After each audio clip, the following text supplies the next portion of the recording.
की ओर से, राजस्थान की शिक्षकों की ओर से आपको बधाई देता हूं, आपको धन्यवाद देता हूं।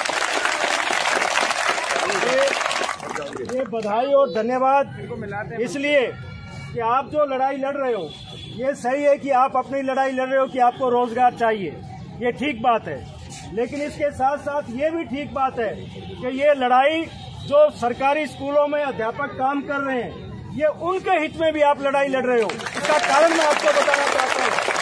उनका हित इसलिए कि आज विद्यालयों के अंदर अध्यापक नहीं है, 8-8 क्लासें, 2, 3, 4 अध्यापक बैठे हैं, एक आदमी को 3-3, 4-4 आदमी का काम करना पड़ता है। ना वो ठीक से काम कर पाता है पूरा, और ना वो आराम कर पाता है, ना वो संतुष्ट हो पाता है, उसमें कई तनाव में रहता है। इसलिए ये जो लड़ाई है, ये केवल आपकी लड़ाई नहीं है, ये हमारी भी लड़ाई है। सारे पद भरे जाने चाहिए। और दोस्तों, सारे पद का मतलब वो नहीं जो सरकार खाली दिखा रही है, केवल उतने।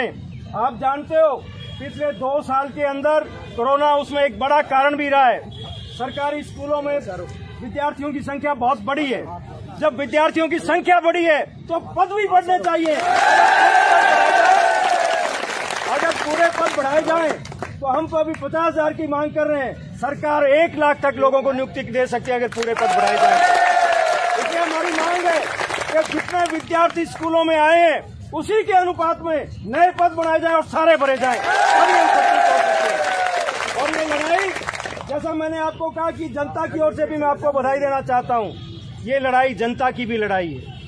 क्योंकि आज देश के अंदर किसान आंदोलन ने हम सबको एक चीज समझा दी है कि अगर जनता का भला होना है तो वो निजीकरण से नहीं हो सकता, वो बड़े सेठों की गुलामी करने से नहीं हो सकता। सार्वजनिक संस्थानों को बढ़ाना पड़ेगा, सबको शिक्षित करना पड़ेगा, सबको अधिकार देने पड़ेंगे, तभी देश का भला हो सकता है।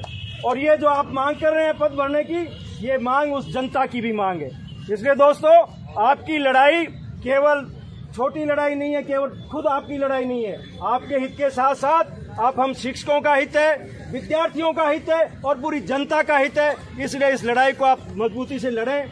मुझे इस बात की खुशी है कि आप पूरे राजस्थान से जिस तरह से मुद्दे को आपने उठाया है, सरकार को निश्चित रूप से अगर आप डटे रहे तो मांग माननी पड़ेगी।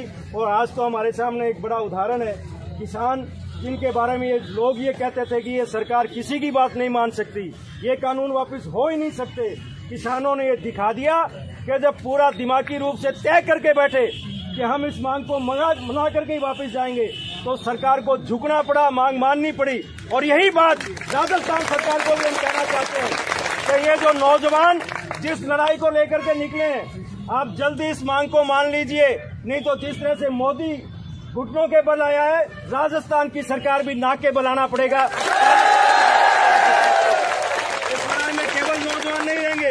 अगर लंबे समय तक सरकार ने बात नहीं सुनी तो जिस तरह से किसानों के साथ पूरा देश खड़ा हुआ था, आपकी लड़ाई के साथ भी पूरा राजस्थान खड़ा होगा। ये मुझे उम्मीद है कि सरकार के बात समझ में आएगी, और समझ में नहीं आएगी तो आप समझाने की काबिलियत रखते हैं, आप एकता रखते हैं, आप